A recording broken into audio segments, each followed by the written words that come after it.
Laissez-moi deviner quelque chose sur vous. Vous êtes là, en train de regarder cette vidéo, alors que vous pourriez être en train de scroller sur TikTok.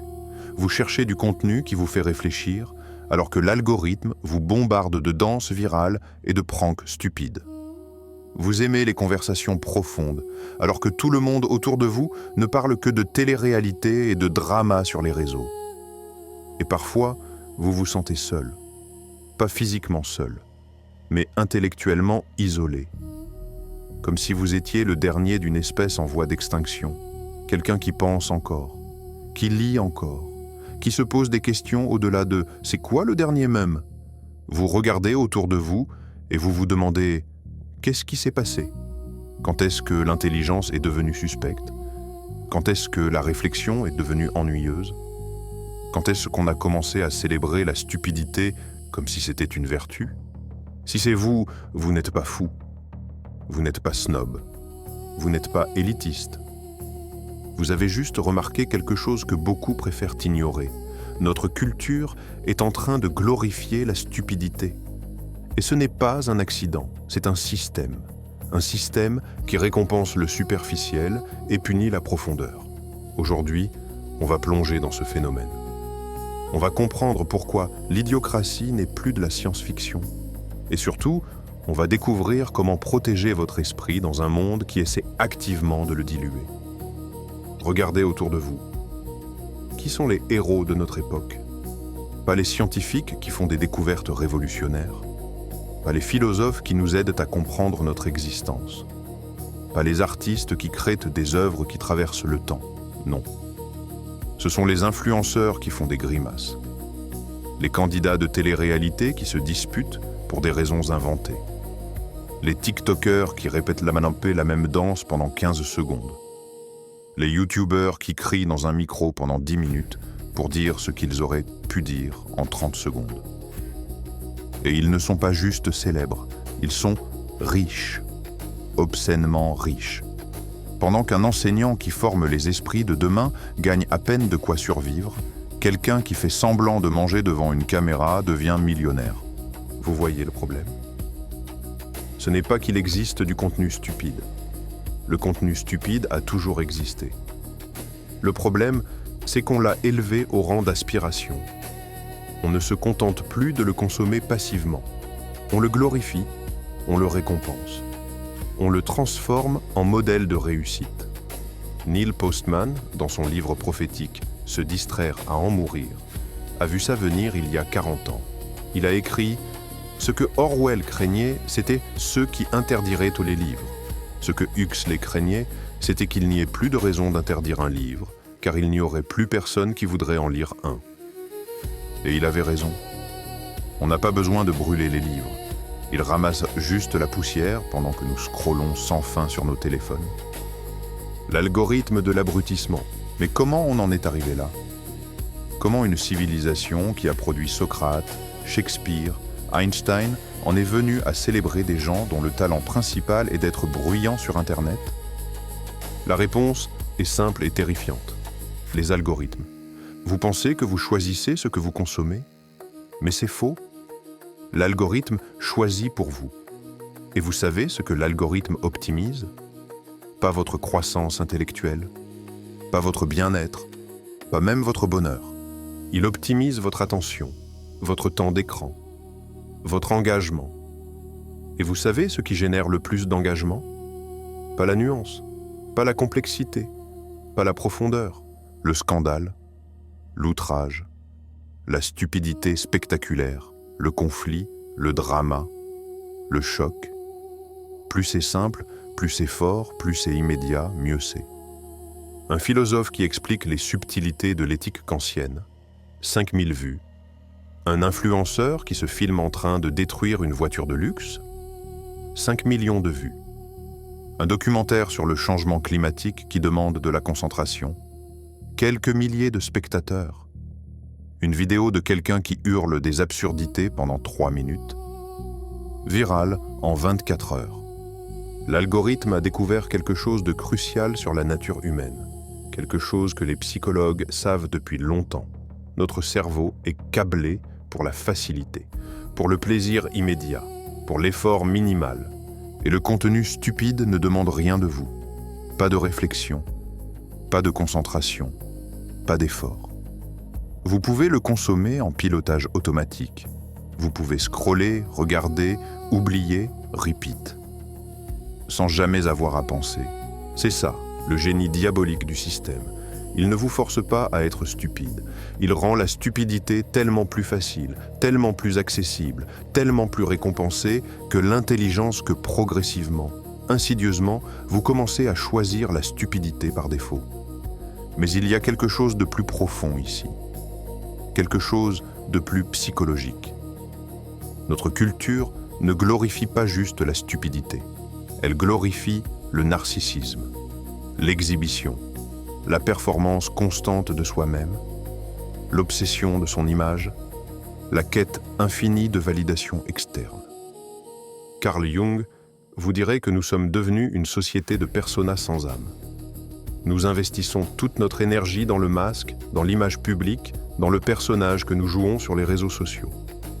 Mais nous négligeons complètement notre intériorité, notre profondeur, notre authenticité. Parce que l'authenticité ne se vend pas. L'authenticité est complexe. Elle est contradictoire. Elle est parfois laide. Elle ne peut pas être capturée en 15 secondes. Elle ne peut pas être transformée en contenu viral.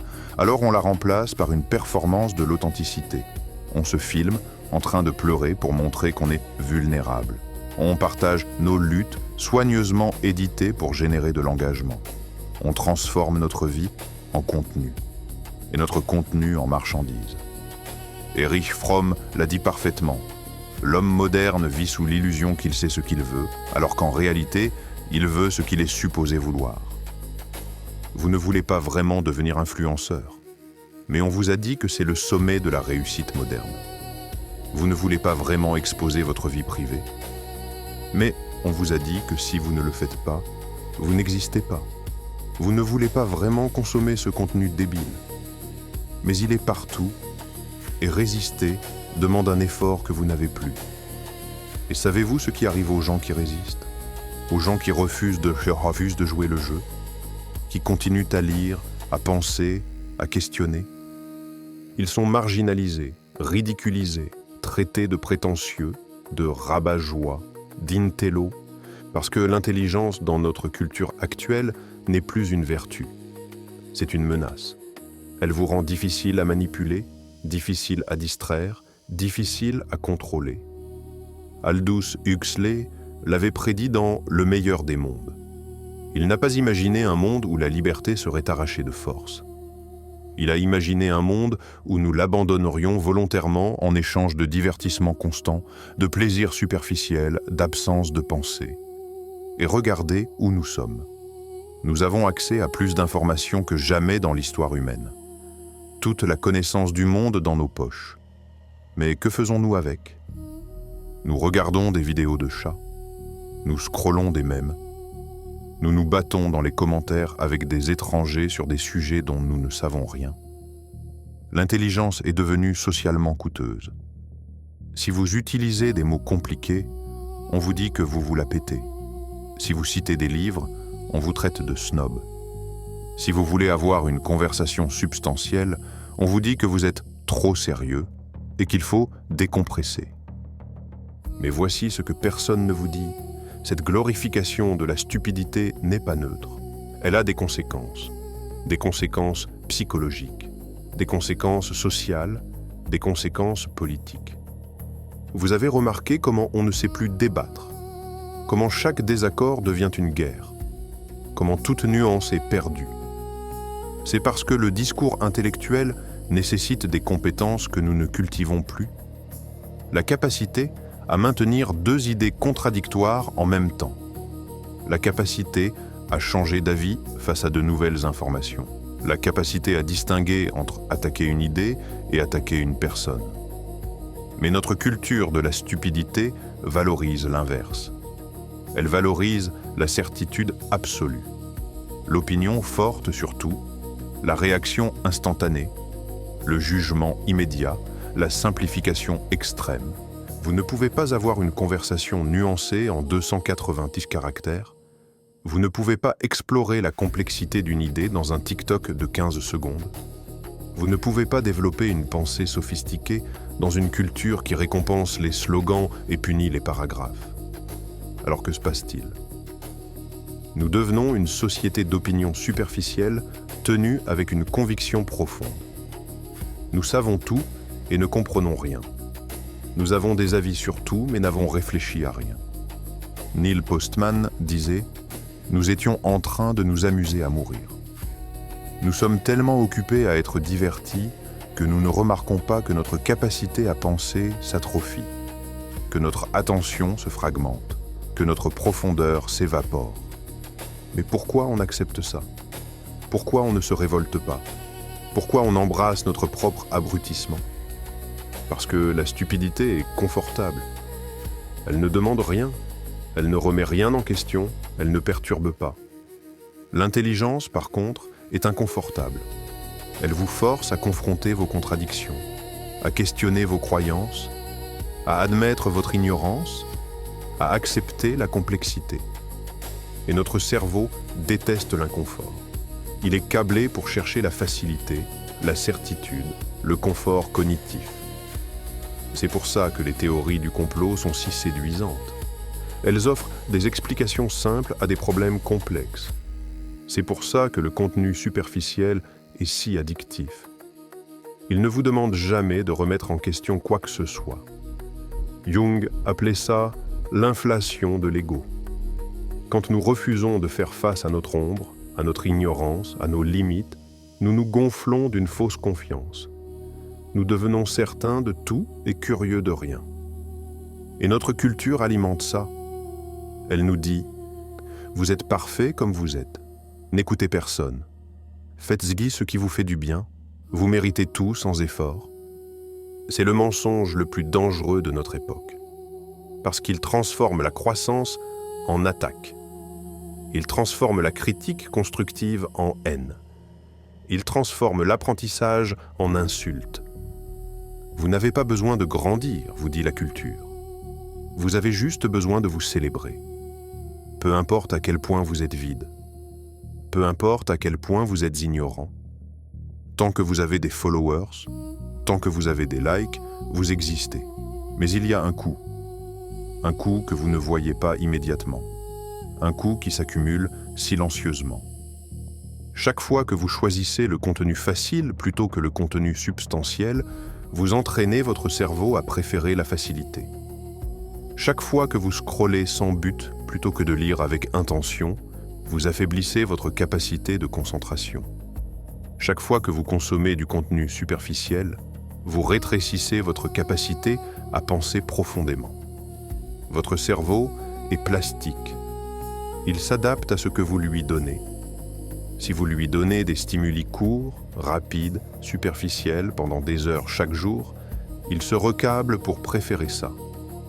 Il perd sa capacité à traiter la complexité, à maintenir l'attention prolongée, à penser de manière linéaire et structurée. Les neuroscientifiques le voient déjà. Les capacités d'attention se réduisent, la capacité de lecture profonde diminue, la tolérance à l'ennui s'effondre.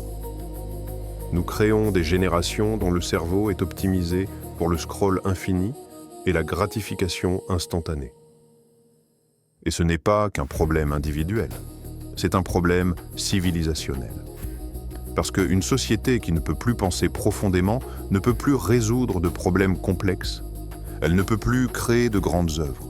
Elle ne peut plus s'auto-gouverner intelligemment. Elle devient manipulable, contrôlable, distractible. Exactement ce que les pouvoirs en place veulent. Les Romains le savaient que déjà il y a 2000 ans. Si vous voulez contrôler une population, donnez-lui du pain et des jeux. Nourrissez-la, divertissez-la, et elle ne se révoltera jamais. Notre version moderne? Fast food et Netflix. Junk food et junk media. Nourriture qui ne nourrit pas. Contenu qui ne construit rien. Mais c'est encore plus sophistiqué maintenant. Parce que les jeux romains, vous deviez aller au Colisée pour les voir. Maintenant, les jeux sont dans votre poche. Disponibles 24 heures sur 24. Infiniment personnalisés. algorithmiquement optimisée pour vous accrocher. Vous n'avez même plus besoin de chercher la distraction. Elle vous trouve. Elle vous poursuit. Elle s'insère dans chaque moment de silence, chaque moment d'ennui, chaque moment où vous pourriez, peut-être, commencer à penser. Aldous Huxley a écrit « Il y aura dans la prochaine génération une méthode pharmaceutique pour faire aimer aux gens leur servitude. » Il n'avait pas tort. Sauf que la drogue n'est pas chimique, elle est digitale. Et elle est bien plus addictive que n'importe quelle substance parce qu'elle est socialement acceptée. Encouragée même. Votre addiction au téléphone n'est pas un défaut de caractère. C'est le résultat d'une ingénierie psychologique de plusieurs milliards de dollars conçue pour capturer et monétiser votre attention. Mais voici la bonne nouvelle. Et oui, il y a une bonne nouvelle. Vous n'êtes pas impuissant. Même dans ce système massif, conçu pour vous abrutir, vous avez un pouvoir. Le pouvoir le plus fondamental de tous, le pouvoir de votre attention. Votre attention est la ressource la plus précieuse que vous possédez, plus précieuse que l'argent, parce que l'argent, vous pouvez le regagner. Le temps et l'attention, une fois perdus, sont perdus pour toujours. Et tout le système moderne est conçu pour vous voler cette ressource, pour la fragmenter, pour la monétiser, pour la transformer en profit pour quelqu'un d'autre. Mais vous pouvez reprendre le contrôle. Pas facilement, pas sans effort, mais vous pouvez. Première étape, reconnaissez le problème. Arrêtez de prétendre que ce que vous consommez n'a pas d'importance. Ça a de l'importance. Vous êtes ce que vous mangez, mentalement autant que physiquement. Si vous nourrissez votre esprit avec de la merde, votre esprit deviendra de la merde. Deuxième étape, créez des frontières. Votre téléphone ne devrait pas être la première et la dernière chose que vous voyez chaque jour. Les notifications ne devraient pas avoir le droit d'interrompre votre pensée à tout moment. Les réseaux sociaux ne devraient pas avoir un accès illimité à votre temps. Troisième étape, choisissez activement la profondeur, pas passivement, activement. Décidez de lire un livre, un vrai livre. Pas un résumé de 5 minutes, pas des bullet points. Un livre entier, qui demande de la concentration, qui vous force à penser.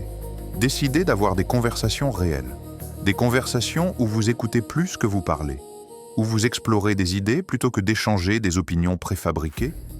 Décidez de créer plutôt que de juste consommer. Parce que la création demande de la pensée. Elle vous force à structurer vos idées, à confronter votre propre ignorance. Mais vous ne pouvez pas faire ça seul. L'isolement intellectuel vous tuera. Vous avez besoin de trouver votre tribu.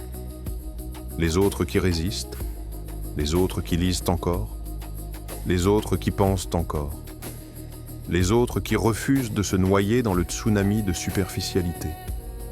Ils existent. Nous existons. Nous sommes peut-être une minorité. Nous sommes peut-être silencieux. Mais nous sommes là. Et chaque fois que vous choisissez la profondeur, vous envoyez un signal. Vous dites au système « Je ne joue pas votre jeu. Je ne suis pas à vendre. Mon esprit n'est pas une marchandise. » C'est un acte de résistance. Un acte de rébellion silencieuse. Dans un monde qui valorise le bruit, le silence réfléchi et révolutionnaire, dans un monde qui valorise la vitesse, la lenteur intentionnelle est un acte de courage. Parce que voici ce qui est en jeu. Ce n'est pas juste votre esprit. C'est l'esprit de toute une génération. C'est l'avenir de notre capacité collective à penser, à créer, à résoudre, à imaginer. Si nous abandonnons, si nous acceptons la glorification de la stupidité comme inévitable, nous condamnons les générations futures à un monde où la pensée profonde est éteinte, où la sagesse est perdue, où la complexité est impossible. Un monde gouverné par des algorithmes qui optimisent pour l'engagement, pas pour la vérité, pour le profit, pas pour le progrès, pour le divertissement, pas pour l'élévation.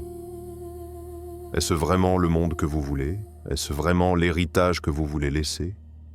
Ou voulez-vous être celui qui dit non, celui qui garde la flamme vivante, celui qui refuse de laisser son esprit être réduit à un produit de consommation. Alors voici mon appel pour vous, pas demain, maintenant. Éteignez ce qui vous abrutit, fermez les applications qui vampirisent votre attention. Désabonnez-vous des comptes qui vous rendent plus stupide. Et ouvrez ce qui vous élève, lisez ce livre que vous repoussez depuis des mois. Regardez ce documentaire qui demande de la concentration. Écoutez ce podcast qui vous fait réfléchir. Parlez à quelqu'un. Vraiment parler. Pas des textos, pas des emojis, une vraie conversation sur des vraies choses. Des choses qui comptent, créer quelque chose. N'importe quoi. Écrivez, dessinez, construisez, composez.